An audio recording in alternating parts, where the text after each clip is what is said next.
Olá, tudo bem?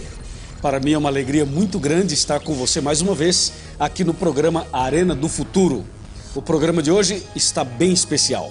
Nós vamos tratar de um tema, normalmente um tema diferente. Esse tema de hoje é bem diferente. Você vai parar e pensar assim, peraí, o que esse tema tem a ver com a Arena do Futuro? Durante o programa você vai saber o que esse tema tem a ver com o Arena do Futuro. Mas antes da gente entrar no tema e eu dizer qual é o tema, eu quero lembrar você que nós temos o site da Novo Tempo, que é novotempo.com. Você coloca @ Arena do Futuro e aí tem o nosso blog, com vídeos, histórias, testemunhos e mensagens para você. Temos também o Twitter, @Arena do Futuro.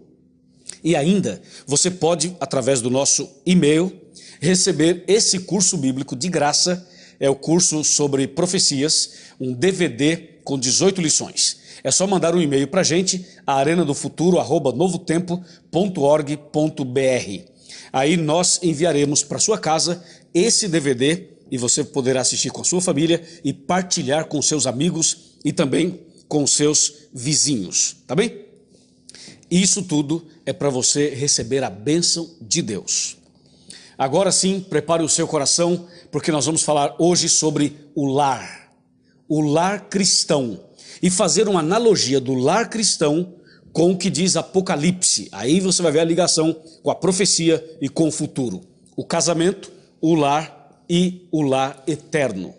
Mas agora, eu convido você a pegar sua Bíblia, uma caneta, um papel, para tomar nota, porque vai ser bastante interessante. Bem, deixa eu guardar aqui meu DVD. E aqui já estou pronto com a Bíblia na mão. Lar cristão. O que diz a Bíblia sobre isso? Bem, vamos começar lendo o texto de Gênesis. Um texto bem conhecido de todos os casais e de todas as pessoas. Gênesis 2, versículo 24. Diz assim: por isso deixa o homem pai e mãe e se une à sua mulher, tornando-se os dois uma só carne. Você já ouviu esse texto em várias cerimônias de casamento, não é? Você já assistiu casamentos? Talvez você seja uma pessoa casada, ou eu estou falando para alguém que está namorando, está pensando em casar. Você vai ouvir esse texto no dia do seu casamento. A orientação de Deus é que o homem deve deixar o pai e a mãe e se unir à sua esposa. A Bíblia, quando fala disso em Gênesis 2, fala dentro do contexto da criação também.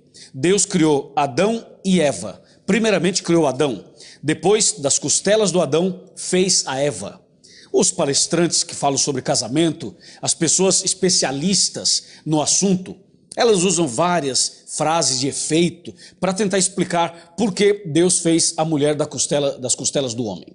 Aí um deles diz assim: Deus fez a mulher das costelas do homem por uma razão muito simples, para que o homem e a mulher andassem lado a lado, um juntinho do outro. Não fez dos pés para o homem não pisar na mulher. Não fez a mulher da cabeça para a mulher não mandar no homem. Mas fez a mulher das costelas para que os dois pudessem andar juntos e para Deus os dois têm valor igual. É interessante essa explicação. Mas o que realmente eu quero falar para você é algo um pouco mais além dessa simples ideia. Qual a diferença em casar-se, constituir uma família, ter uma casa e ter um lar cristão?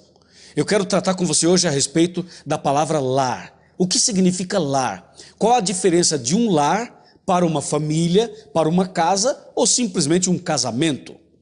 Quando a Bíblia fala em casamento, ela também faz uma ligação direta com o lar cristão. Vejam, por exemplo, o que está escrito em João capítulo 2. Veja aqui João, no Evangelho mesmo, capítulo 2, é a história de um casamento que aconteceu em Caná da Galileia, uma cidadezinha. A Bíblia diz assim, João capítulo 2, versos do 1 em diante. Eu vou ler aí uns 4 versículos. 3 dias depois, houve um casamento em Caná da Galileia, achando-se ali a mãe de Jesus. Jesus também foi convidado com seus discípulos para o casamento, e tendo acabado o vinho, a mãe de Jesus lhe disse: eles não têm mais vinho. Verso 4. Mas Jesus lhe disse: mulher, que tenho eu contigo? Ainda não é chegada a minha hora. Até o verso 4 eu li. E se você ler o resto, você já conhece a história, vai perceber que Jesus transformou a água em vinho e resolveu o problema. Mas o que eu quero destacar com essa leitura é que Jesus foi a uma festa de casamento. E quando Jesus está no casamento, as coisas são diferentes. Quando a presença de Jesus é uma realidade num lar, num casamento, as coisas mudam. Você percebeu que a presença de Jesus nesse casamento fez toda a diferença? Não estava somente Jesus, estava também Maria, a Virgem Maria, e também os discípulos. Na verdade, quando acabou o vinho, procuraram Maria. E Maria diz: olha, façam tudo que Jesus disser, tudo que Jesus mandar. Foi exatamente isso. E as pessoas precisam entender o papel de Maria na Bíblia. Não é Maria que faz o milagre, não é Maria que salva, não é Maria que resolve o problema, não é Maria que intercede. Notou? Quem faz a obra, quem faz o milagre, quem converte, quem intercede, quem salva, é Jesus. Você notou? No casamento havia um problema. No casamento de Caná havia a falta do vinho e procuraram Maria. E o que Maria disse? Maria foi clara. Ela fez exatamente o seu papel, que é o meu papel e o seu também. Eu chamo a sua atenção novamente para o texto. João capítulo 2, eu li até o versículo 4. E o versículo 5 diz assim: então ela, Maria, falou aos serventes: fazei tudo que ele vos disser. Notou? Então Maria chama a atenção das pessoas para Jesus, para a palavra de Deus. E assim devemos seguir, não seguir a Maria, mas seguir a palavra de Deus. E foi nesse contexto que Jesus fez a diferença no casamento. Transformou a água em vinho. Sabe, eu estou falando hoje para um casal, para uma família, para um lar, em que o relacionamento não passa de um relacionamento de água. De água. Porque o vinho acabou. Ou seja, aquele amor puro e verdadeiro acabou. Já não existe mais aquele amor no relacionamento. É ou não é? Então a situação no seu lar já não está tão bem quanto era no princípio. E você diz: pastor, meu casamento acabou. Meu lar está destruído. Meu marido, minha mulher. E aí começam os questionamentos, não é verdade? Se eu estiver falando para um lar, para um casamento, para uma família, que já não existe mais o vinho do casamento, e o vinho, entenda, eu estou usando uma figura de linguagem, já não existe mais aquele amor, aquele relacionamento gostoso, já não existe mais aquela alegria de um verdadeiro lar cristão. Se a sua casa, se o seu lar é simplesmente água, só água, nada mais, eu quero dizer para você que no programa de hoje, Deus poderá fazer um milagre na sua casa, no seu lar, e transformar essa água no vinho, mas o vinho verdadeiro, o puro vinho, aquele que é abençoado por Deus. Ou seja, uma restauração do verdadeiro amor, do verdadeiro relacionamento, no casamento, na família e no lar. Foi isso que Jesus fez. Jesus fez toda a diferença naquele casamento. E é Jesus quem faz a diferença em nossa vida, em nosso relacionamento, em nosso lar, em nossa família. Quer ver? Vamos para o Salmo 127. Esse é o salmo que confirma essa ideia que eu estou apresentando para você no programa de hoje. Salmo 127, verso 1. Se o Senhor não edificar a casa, em vão trabalham os que a edificam. Se o Senhor não guardar a cidade, em vão vigia a sentinela. Certo? Então, a diferença num casamento, a diferença numa família, a diferença num lar é Jesus. Se Jesus estiver no casamento, no relacionamento, se Jesus estiver na vida dos filhos, do marido, da mulher, na casa, esse lar vai ser um lar cristão. Não vai ser apenas um lugar onde tem um monte de gente, onde uma mulher engravidou algumas vezes e nasceram aí meninos e meninas e está lá todo mundo lá. Não. Deus quer que a sua casa, que a sua família seja um lar cristão. Mas o que é um lar verdadeiramente? Vamos tomar a palavra lar. É uma curta palavra, formada aí por 3 letras, o L, o A e o R, lar. analisando cada uma dessas letras. Por exemplo, o L. O que significaria o L no lar cristão? L, eu vou destacar dois significados. O primeiro, leis. O segundo, louvor. Para que a sua casa, para que a sua família, para que as pessoas que convivem com você formem verdadeiramente um lar cristão, é preciso que em sua casa haja leis. Começando com o L da palavra lar, ok? Tem que haver leis. O que entendemos por leis?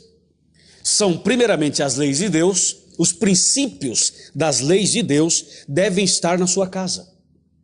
Os princípios morais dos 10 mandamentos precisam ser a base do seu lar, a base da sua família, a base da sua casa. Além da lei de Deus, nós queremos falar de uma outra lei que é de Deus também, mas não seriam os 10 mandamentos, são as leis da saúde.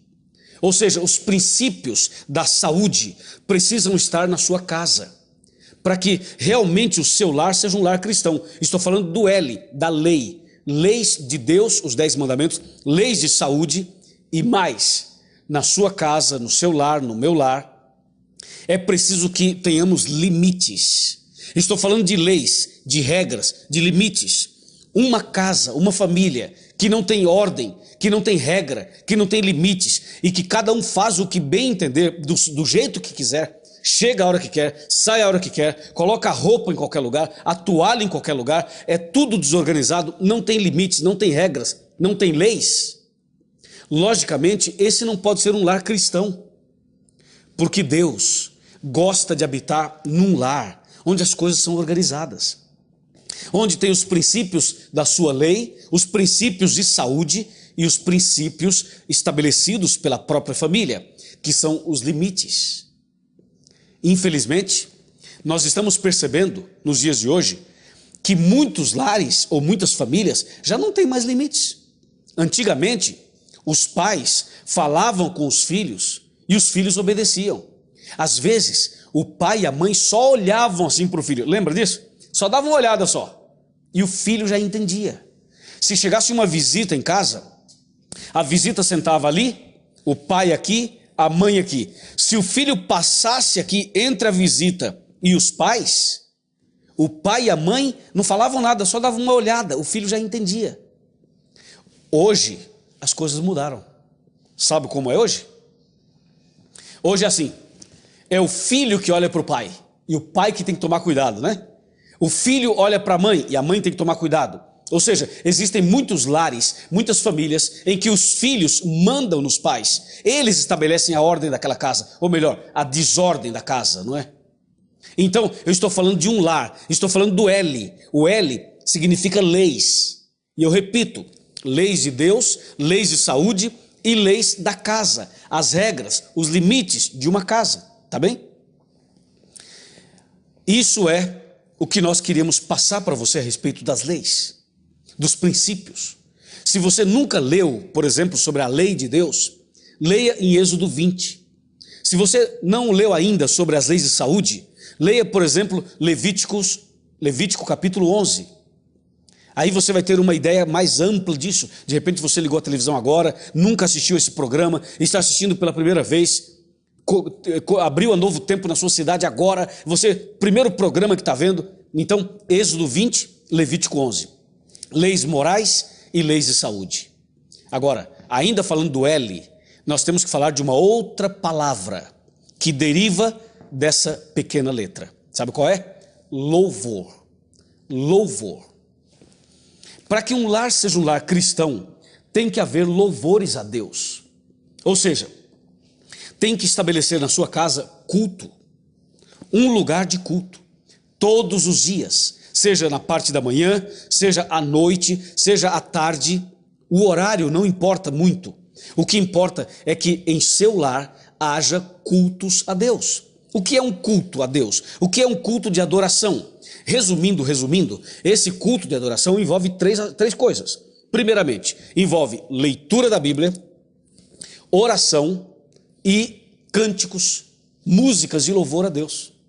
O que a gente tem visto por aí é que nos lares, nas casas, nas famílias, você quando chega, você vê a televisão ligada, as famílias reunidas assistindo a televisão. E a televisão é que manda, é que determina a ordem daquela casa. A televisão diz a hora que as pessoas devem dormir. A televisão mexe com o humor das pessoas. E sabe que eu fiquei impressionado um dia desses? Eu vi uma família inteira reunida em volta da televisão, assistindo um filme.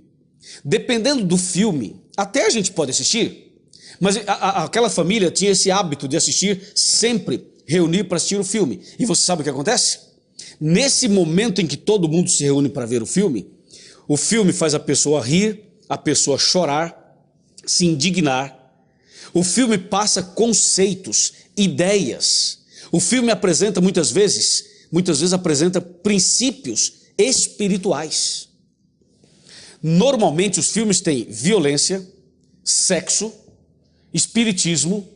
Normalmente esses filmes, eles tomam 2 horas do seu tempo, te afasta da Bíblia, te afasta de Deus, e é incrível como que as pessoas se doam para ver um filme, ou uma novela, ou um outro programa de televisão.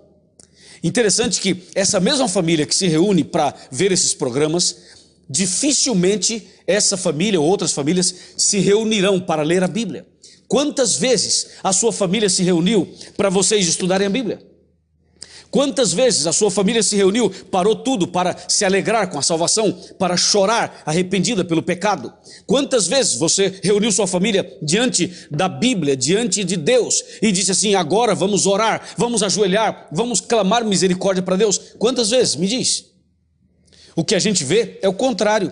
São as famílias reunidas para rir, para chorar diante de um programa de televisão.